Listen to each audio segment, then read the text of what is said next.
Subscribe करें महिंद्रा गुरु YouTube channel को। अगर आपने सब्सक्राइब कर रखा है तो नोटिफिकेशन बेल पर क्लिक करें ताकि आपको सारे वीडियोस का अलर्ट मिलता रहे। Thank you.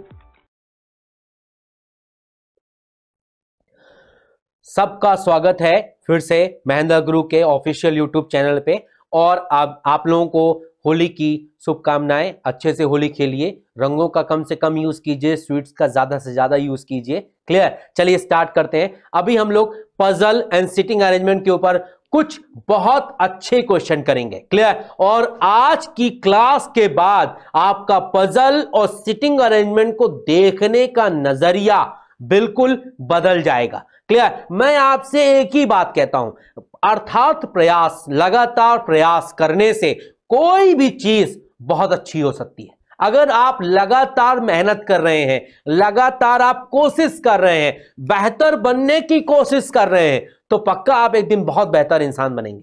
क्लियर? तो प्रयास करते रहिए सर। Clear sir? स्टार्ट करते हैं सर पहले क्वेश्चन से। इंफॉर्मेशन के साथ पजल हम लोग डिस्कस करने जा रहे हैं। Clear sir? ये उसका पहला क्वेश्चन है। आपके पास इंफॉर्मेशन है, आपको डायग्राम ड्रॉ करना है। Clear sir? पढ़िए सर, मैं आपकी मदद करूंगा। क्लियर? अच्छा मुझे बताइए टोटल इसमें इंफॉर्मेशन क्या लिखी हुई है? A certain number of people sitting in a line facing south.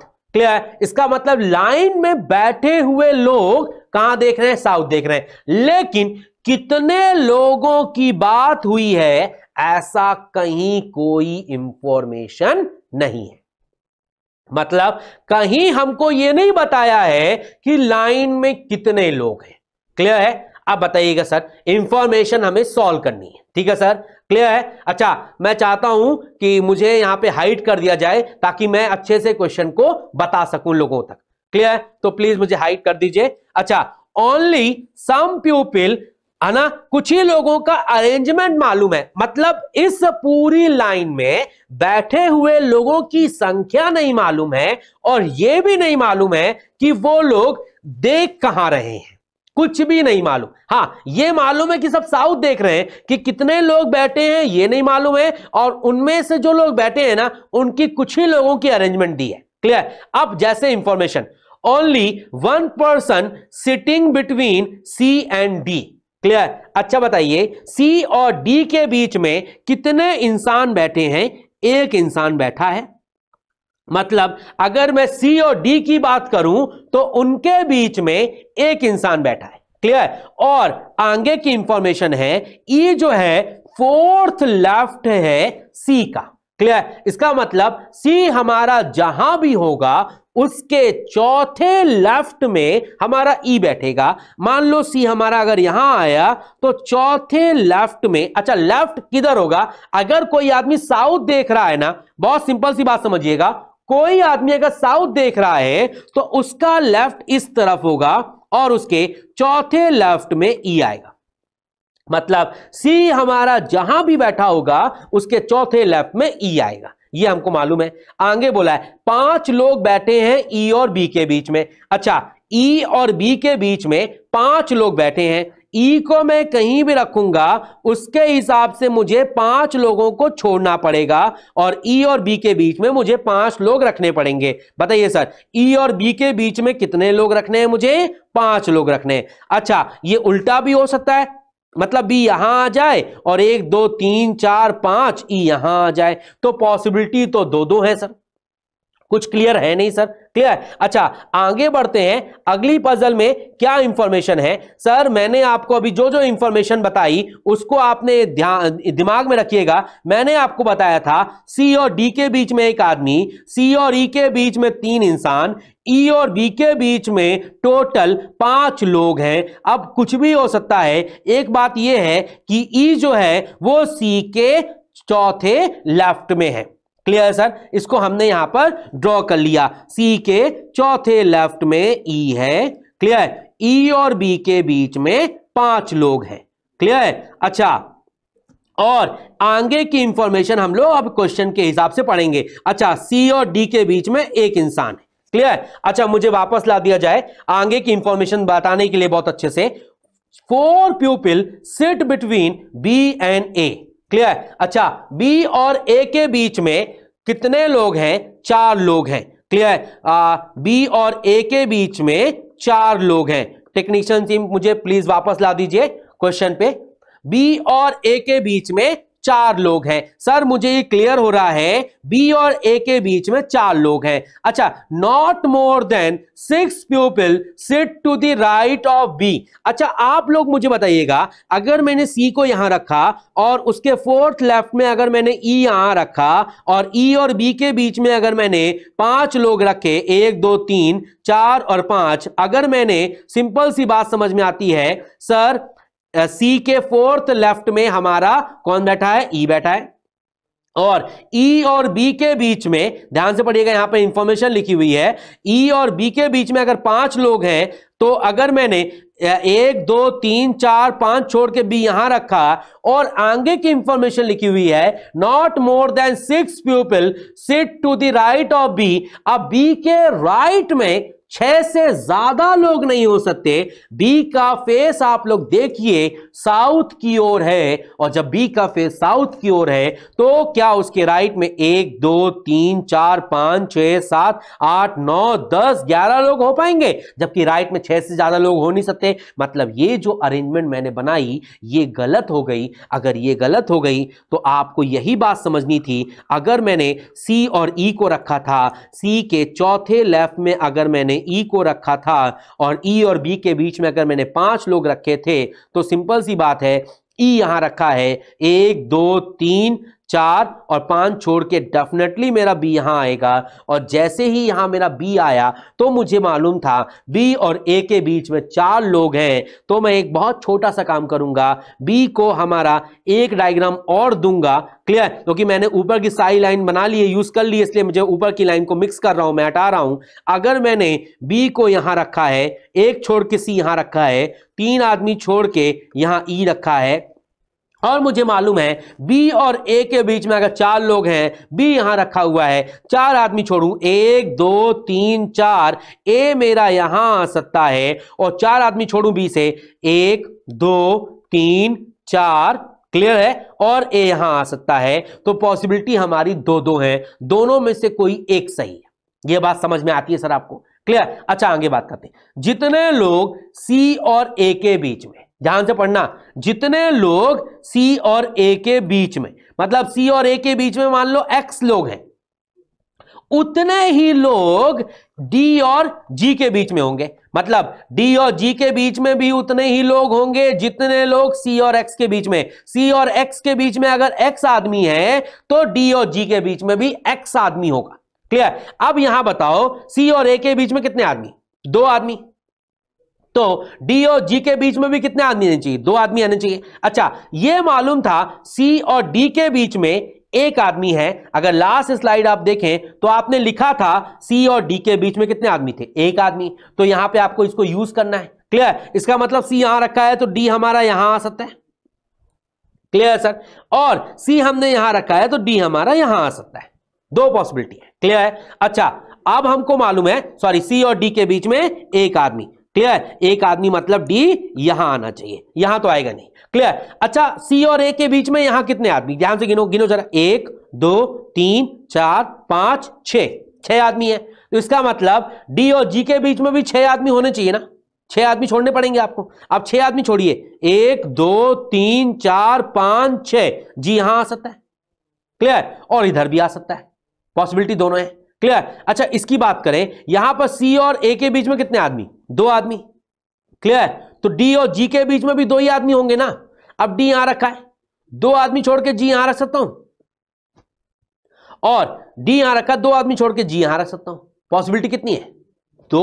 यहां से भी 2 बन रही है, यहां से भी 2 बन रही है। क्लियर? अच्छा, नेक्स्ट लाइन क्या लिखी हुई, ध्यान से पढ़ो। डी जो है ना राइट में है जी के, मतलब डी हमेशा राइट में होगा जी के। क्लियर? इसका मतलब डी के हिसाब से जी कभी इधर आएगा नहीं। क्लियर? क्योंकि डी जो है ना वो हमेशा राइट में होगा जी के, मतलब हमेशा इस तरफ होगा। राइट मतलब साउथ देख रहा है ना, तो हमेशा राइट इधर होता है। क्लियर? जो आदमी साउथ देखता है ना उसके लिए हमेशा इधर क्या होता है? राइट होता है। क्लियर? इसका मतलब अगर डी जी के राइट में है तो राइट हमेशा इधर होगा। यह बात तय है। क्लियर। अब डी जी के राइट में है तो जी जहां बैठेगा उसी के राइट में डी आएगा। क्लियर। अब 3 लोग बैठे हैं जी और एफ के बीच में।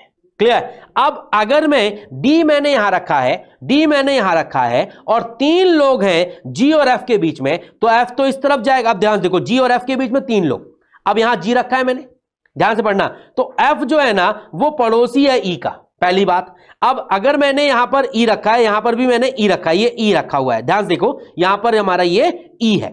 क्लियर। अब अगर मैंने यहां जी रखा है और जी और एफ के बीच में 3 लोग रखने हैं और एफ को ई का पड़ोसी बनाना है, तो यहां तो नहीं बना पाऊंगा। क्लियर। क्योंकि यहां पर ई के बगल में दोनों तरफ ए और जी आ गए, मतलब ये अरेंजमेंट तो गलत हो रही है, मतलब ये अरेंजमेंट सही हो रही है। क्लियर। अब मुझे ये मालूम है ई और जी के बीच में कितने लोग हैं सर, ध्यान से देखो सर, उतने ही लोग हैं जितने सी और ए के बीच में। अच्छा, अगर मैंने यहां पर डी रखा है तो मेरा जी किस तरफ आएगा, उसके पहले एक सिंपल सी बात ये समझ में आई थी कि डी जो था वो हमेशा जी के राइट में होगा, मतलब जी हमेशा इस तरफ ही होगा।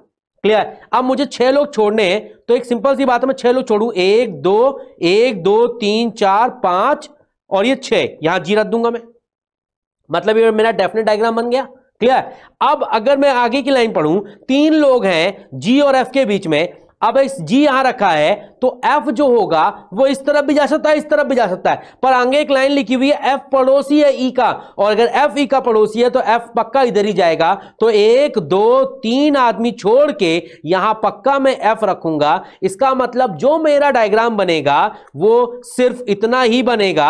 आप इस डायग्राम को बहुत अच्छे से बना सकते हैं सर, बनाइएगा सर।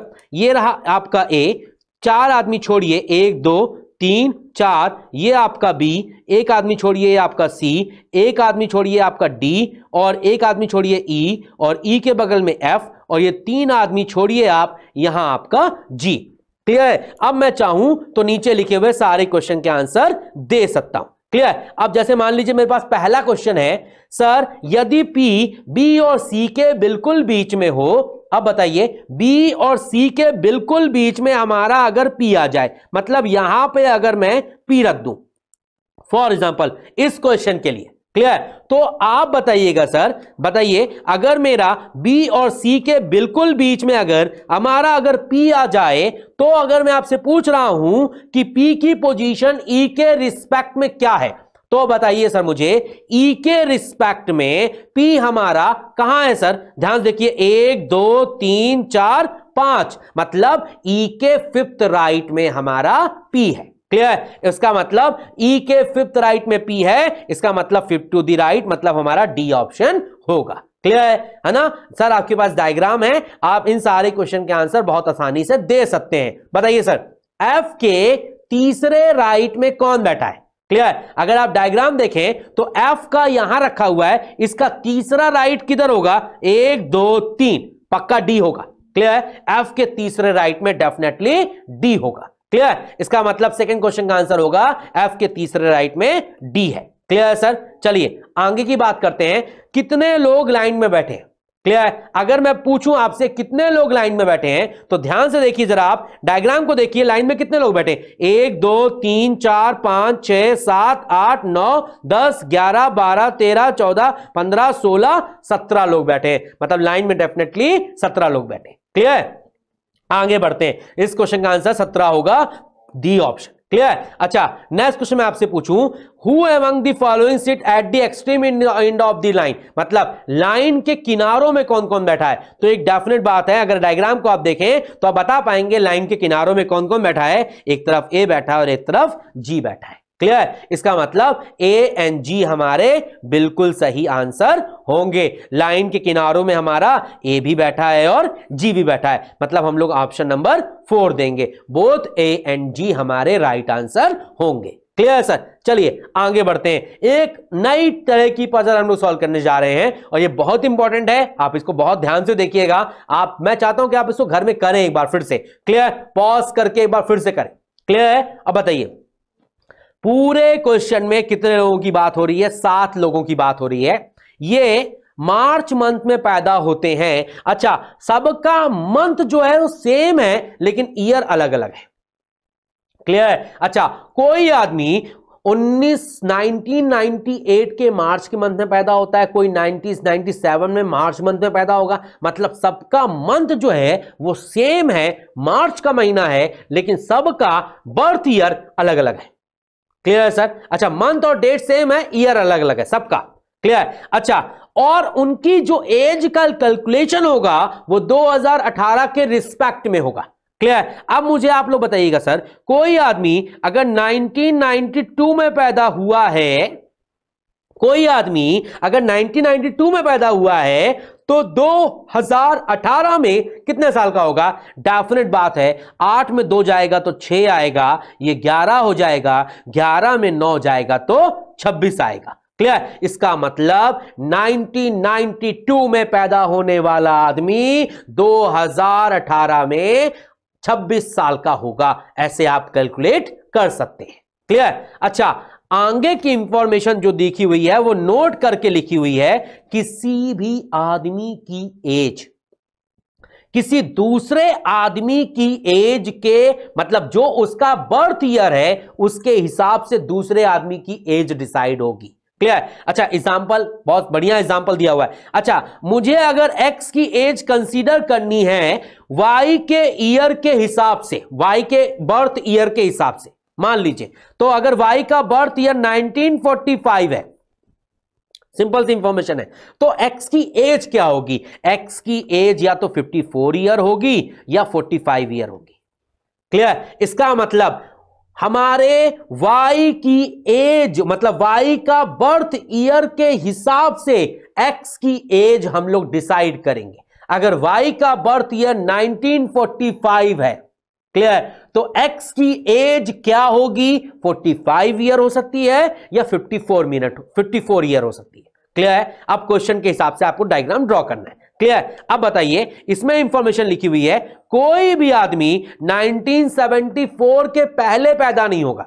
बताइए, एक भी इंसान 1974 के पहले पैदा नहीं होगा, यह डेफिनेट इंफॉर्मेशन है। और कोई भी आदमी 2008 के बाद पैदा नहीं होगा। क्लियर? अच्छा, मैंने आपसे कहा कोई भी आदमी 2008 के बाद पैदा नहीं होगा और कोई भी आदमी 1974 के पहले पैदा नहीं होगा। क्लियर? अच्छा, Z की एज जो है मतलब Z का जो बॉर्न ईयर है वो 1998 है। ये क्लियर है? अच्छा, difference between the ages of Z and V is 5 year. Clear? अब Z और V का जो ईयर का अंतर है वो 5 साल है। क्लियर? ये इंफॉर्मेशन है मेरे पास। क्लियर है? अब मैं स्टार्ट करता हूं डायग्राम को ड्रॉ करने, आप इसको लिखिएगा। क्लियर? अगली इंफॉर्मेशन में इसको पूरा समअप करेंगे। क्लियर? आगे बढ़ता हूं मैं, इसको करूंगा कैसे? आपके पास मैं सबसे पहले 7 लोगों के नाम लिख लूंगा। क्या क्या नाम था? P Q R S, clear है, T V U and V, यही टोटल 7 लोगों के नाम हैं आपके पास। क्लियर? अच्छा, इनका क्या है? एक तो ईयर है, बोलो, इनका एक तो ईयर है और दूसरा इनका एज है। क्लियर? अब यहां पे आपकी सबकी एज भी क्लियर करनी है और सबका ईयर भी क्लियर करना है। ठीक है सर, चलिए करते हैं, इंफॉर्मेशन के हिसाब से ड्रॉ करते हैं। क्लियर? अब पहली इंफॉर्मेशन क्या लिखी हुई है, बहुत ध्यान से पढ़िएगा। पहली इंफॉर्मेशन थी जो Z है ना वो 1998 को पैदा होता है। बोलो, Z कब पैदा होता है?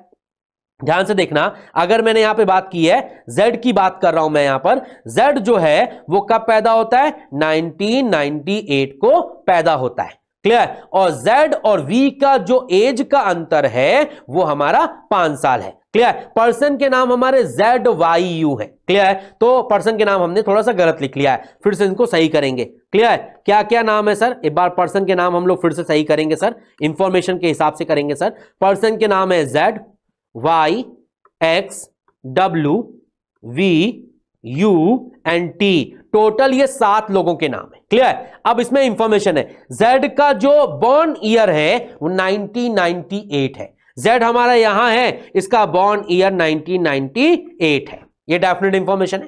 क्लियर? अगली इंफॉर्मेशन क्या है? जो Z और V का एज का अंतर है, मतलब एज जो भी होगी उनका जो अंतर है वो 5 साल है। क्लियर? अब मुझे बताओ, बहुत छोटा सा क्वेश्चन है, अगर Z हमारा 1998 में पैदा हो रहा है तो जो हमारा V है वो कब पैदा हो सकता है? एक बात, अगर 5 साल का अंतर है तो 2003 भी हो सकता है और एक 1993 भी हो सकता है। इन दोनों में से कोई एक होगा। क्लियर? अच्छा, Z का ईयर अगर 1998 है तो आप बताइए उसकी एज क्या होगी? तो 2018 के रिस्पेक्ट में आप कैलकुलेट करेंगे तो 2018 में आप 1998 माइनस कर देंगे तो ये 0 आ जाएगा। क्लियर? और ये 20 हो जाएगा, मतलब यहां 20 आ जाएगा। डेफिनेट इंफॉर्मेशन है। क्लियर भाई? सिंपल सी बात ये समझ में आती है, Z अगर 2018 में पैदा हो रहा है, सॉरी, Z अगर 1998 में पैदा हो रहा है तो 2018 आते आते वो आदमी कंफर्म 20 साल का होगा। ये बात तय है ना सर? आपको क्लियर होगी नहीं सर बात? अच्छा, आगे की बात करें, V हमारा या तो 2003 में पैदा होगा या 1993 में पैदा होगा। क्लियर है? क्यों? क्योंकि Z और V में 5 साल का अंतर है। तो अगर ये 20 साल का हुआ तो V हमारा 15 साल का भी हो सकता है और 25 साल का भी हो सकता है। और अगर 15 साल का हो गया, सिंपल सी बात है, तो आपने एक इंफॉर्मेशन लिखी है, आगे की इंफॉर्मेशन से वो क्लियर होगा। सर आगे की इंफॉर्मेशन लिखी हुई है, X की जो एज है वो Y की ईयर के हिसाब से डिसाइड होगी। क्लियर? अब एक छोटा सा क्वेश्चन है, Y का, सॉरी V की एज का, अगर V की एज 2003 हो गई तो बताइए सर मुझे X की एज 3 साल हो सकती है और 30 साल हो सकती है। दो पॉसिबिलिटी है। क्लियर? मतलब 03 भी हो सकता है और 30 भी हो सकता है। क्लियर? और अगर 1993 ले लिया मैंने V की एज, तो X की एज क्या हो सकती है? मतलब इस केस में हमारा X की एज क्या हो सकती है? 93 भी हो सकती है और 39 भी हो सकती है। तो कितनी पॉसिबिलिटी है? दो पॉसिबिलिटी है, दो में से कोई एक सही होगा सर। Clear sir? बात समझ में आ रही है? इसका मतलब आपको दोनों बातें सोचनी होंगी। क्लियर? मतलब यहां बोला है X की जो एज है वो V की ईयर के हिसाब से डिसाइड होगा। मतलब अगर V हमारा 2003 में पैदा हुआ, अभी आपने उसको Z से कंपेयर किया था क्योंकि Z और V में 5 साल का अंतर था, और Z हमारा 1998 में पैदा होता है तो V हमारा या तो 2003 में पैदा होगा फॉर एग्जांपल, या 1993 में पैदा होगा। अगर 1993 में पैदा हुआ तो हमारा X की एज या तो 39 होगी या 93 होगी। यह बात कंफर्म है 93 होगी नहीं, और यह बात भी कंफर्म है 3 साल होगी नहीं। मतलब X की एज या तो 39 है या 30 साल है। कितनी पॉसिबिलिटी है? दो। पर आगे लिखा हुआ है X की एज कभी इवन नंबर नहीं होगी। इवन नंबर नहीं होगी तो 30 कैसे हो जाएगी?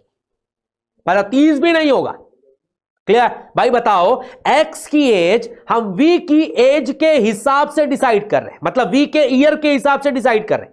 V का ईयर 2003 भी हो सकता था और 1993 भी हो सकता था, पर 1993 लिया तो X हमारा या तो 3 साल का हो गया 30 साल का होगा। 30 साल का मैं ले नहीं पाऊंगा क्योंकि वो इवन नंबर है और इवन नंबर X की एज हो नहीं सकती, और 3 साल में ले ही नहीं सकता क्योंकि हर आदमी 2004 के बाद पैदा हो ही नहीं सकता। मतलब किसी भी आदमी की एज कम से कम 14 साल तो होनी ही चाहिए क्योंकि 2018 से हम लोग कैलकुलेट कर रहे हैं।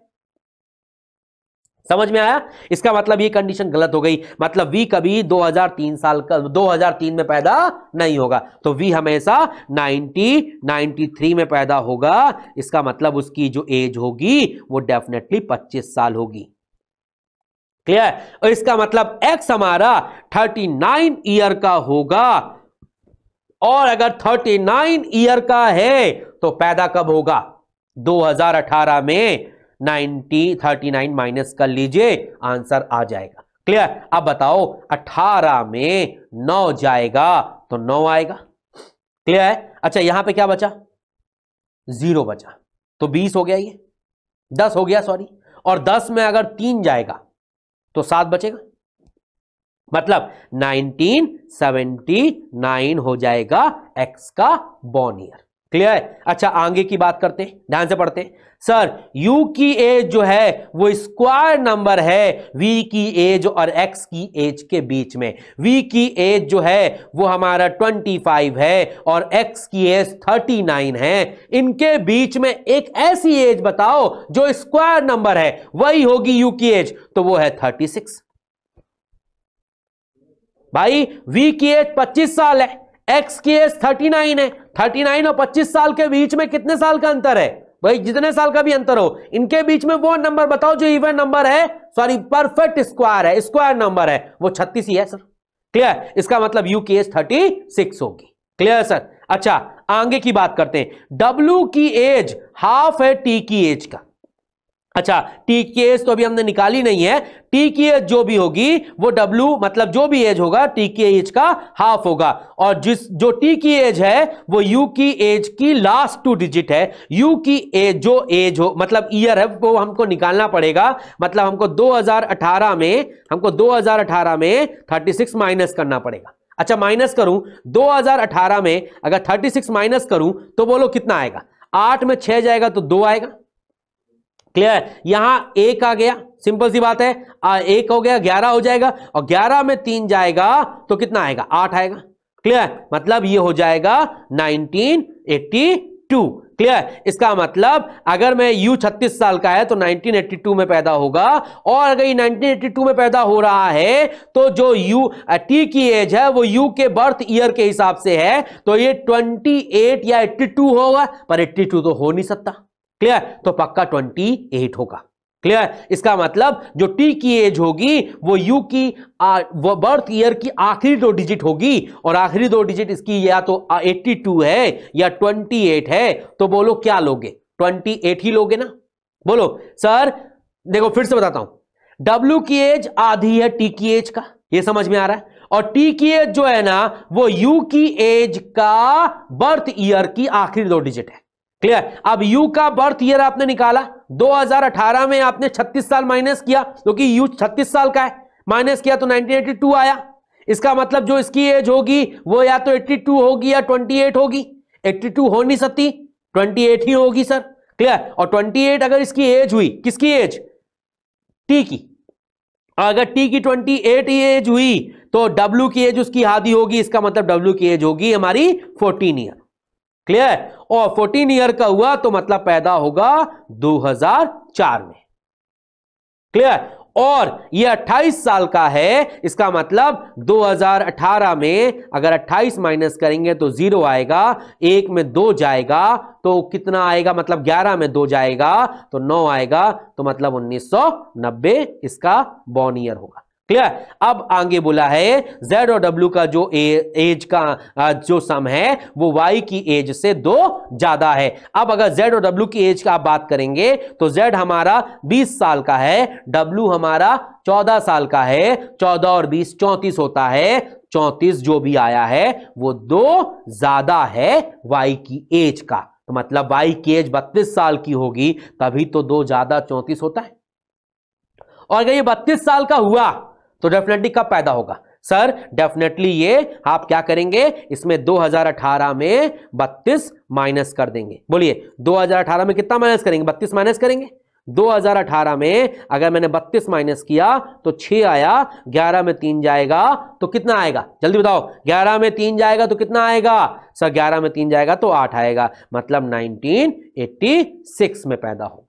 क्लियर हो गया सर बात? तो आपको सारे लोगों की बर्थ ईयर भी क्लियर हो गई और सारे लोगों की एजेस भी क्लियर हो गई। क्लियर? तो आप लोग चाहें तो सारे क्वेश्चन का आंसर दे सकते हैं। जैसे पहला क्वेश्चन, जेड की एज क्या है? बताओ जरा, जेड की डेफिनेटली एज क्या है? 20 साल है सर। क्लियर? इसका मतलब जेड के लिए 20 साल एज है, मतलब इस क्वेश्चन का आंसर होगा ऑप्शन नंबर फर्स्ट। क्लियर? अच्छा, नेक्स्ट क्वेश्चन क्या है? सर एक्स और डब्ल्यू की एज का टोटल बताइए।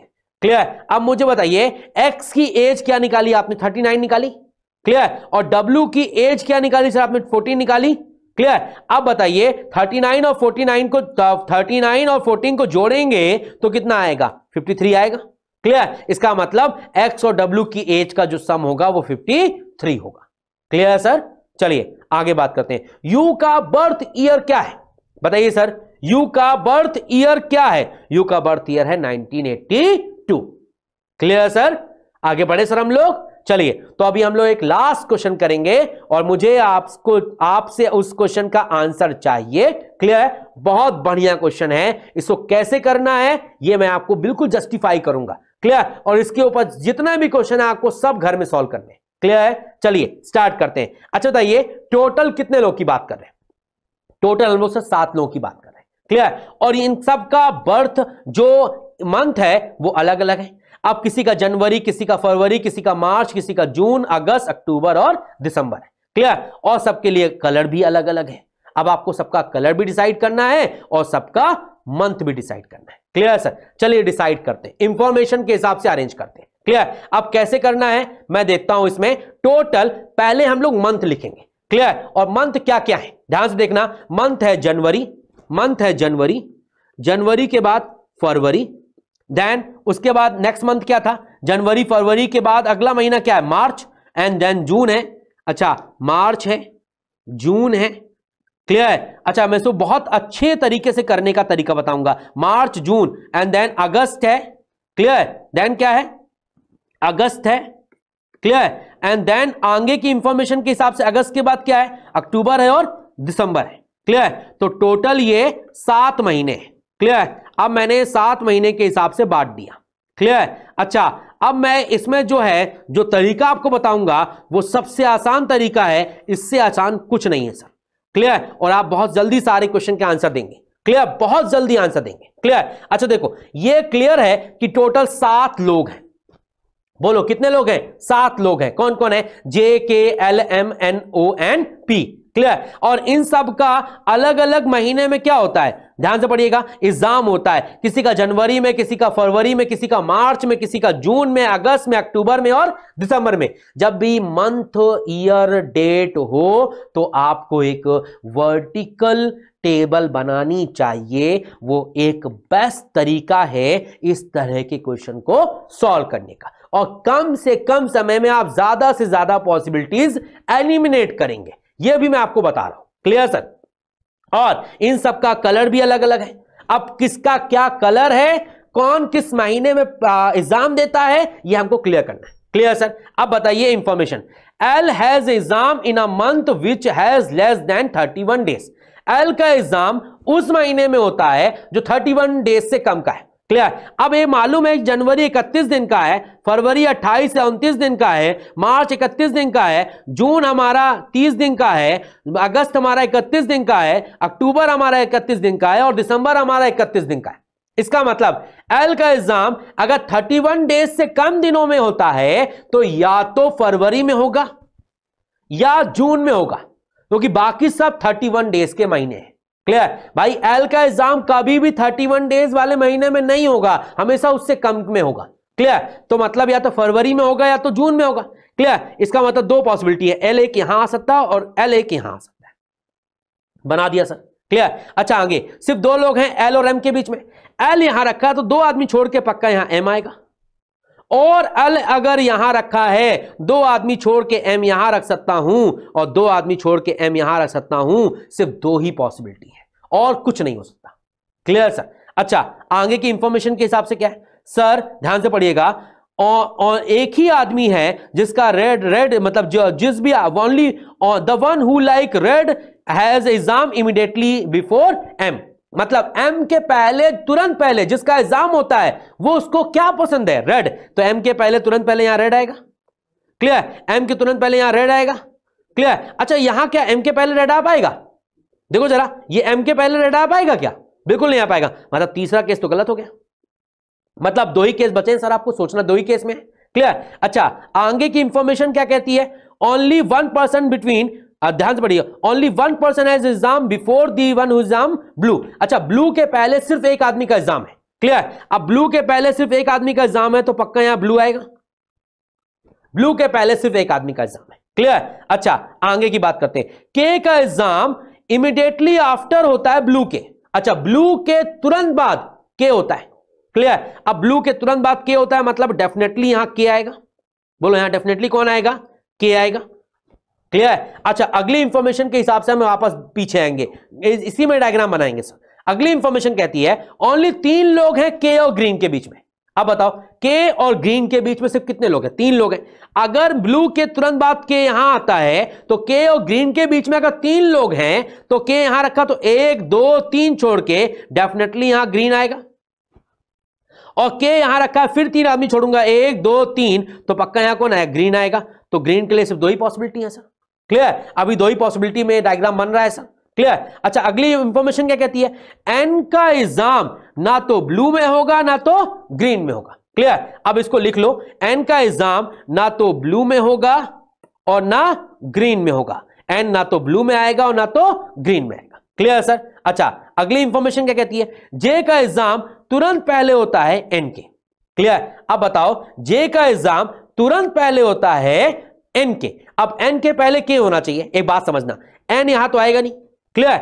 अच्छा, एन यहां रखा तो के आ नहीं पाएगा, एन यहां रखा तो के यहां रख नहीं पाएंगे। एक सिंपल सी इंफॉर्मेशन थी, एन के तुरंत पहले सॉरी जे है। क्लियर? अब बताओ, एन के तुरंत पहले जे है। क्लियर? अब बताओ, एन यहां रखा तो यहां जे तो आ नहीं पाएगा। क्यों नहीं आ पाएगा? क्योंकि यहां एन नहीं आएगा, क्योंकि एन ग्रीन नहीं है। क्लियर? मतलब ये केस तो गलत हो गया सर, मतलब ये डायग्राम ही गलत हो गया सर। क्लियर? अब सिर्फ यही डायग्राम सही है। क्लियर? और एन के ठीक पहले अगर जे है, पर एन तो ब्लू हो नहीं सकता, तो मतलब एन यहां आएगा और एन के ठीक पहले जे आ जाएगा। डेफिनेट हो गया सर। क्लियर? अच्छा, अगली इंफॉर्मेशन क्या है? P like white. अच्छा, पी को क्या पसंद है? व्हाइट। बताओ जरा, पी व्हाइट कहां आ सकता है? यहां नहीं आएगा, यहां नहीं आएगा, यहां नहीं आएगा, यहां नहीं आएगा।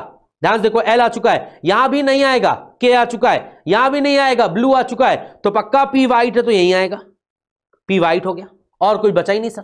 क्लियर? अच्छा, अगली इंफॉर्मेशन क्या है? जिस आदमी का एग्जाम येलो में, जो भी आदमी को येलो पसंद है, उसका एग्जाम 31 डेज से कम का होता है। अब 31 डेज से कम का आदमी ब्लू मतलब येलो एग्जाम मतलब येलो कलर लाइक करेगा। अब बताओ, 31 से कम का आदमी येलो लाइक करेगा तो सिर्फ यही हो सकता है, मतलब यहां येलो आएगा। डेफिनेट बात है। क्लियर हो गया सर बात? अच्छा, अगली इंफॉर्मेशन क्या है? सर मार्च के महीने में ऑरेंज नहीं आएगा। अच्छा, मार्च के महीने में ऑरेंज नहीं आएगा, मतलब यहां ऑरेंज नहीं आएगा। अब ऑरेंज यहां नहीं आएगा तो डेफिनेटली यहां ऑरेंज आएगा ना। क्लियर? अच्छा, कलर कौन सा बाकी है? ब्राउन, तो यहां डेफिनेटली ब्राउन आएगा। और पर्सन कौन सा बाकी है? ध्यान से अगर आप देखें तो आपका जे हो गया, के हो गया। अच्छा, अभी तक आपका ओ नहीं हुआ, तो डेफिनेटली यहां कौन आएगा? ओ आएगा। क्लियर? तो डायग्राम आपको समझ में आया? Clear sir? कोई दिक्कत है नहीं। This is the best way to solve problem. Clear है सर? तो आप चाहें तो नीचे लिखे हुए सारे क्वेश्चन के आंसर बहुत आसानी से दे सकते हैं। समय के अभाव की वजह से हम लोग आंसर डिस्कस नहीं कर रहे हैं, लेकिन आप लोग आंसर दे पाएंगे, मुझे पक्का मालूम है। क्लियर है सर? इसकी फोटो की आप इसको देखिए, पॉज कीजिए और नेक्स्ट क्वेश्चन में जाइए और आंसर आपको मिलेगा। मैं आंसर आपको दे रहा हूं, आप उसको देखिए और उसको करिए, पक्का आप लोग कर पाएंगे। Clear sir?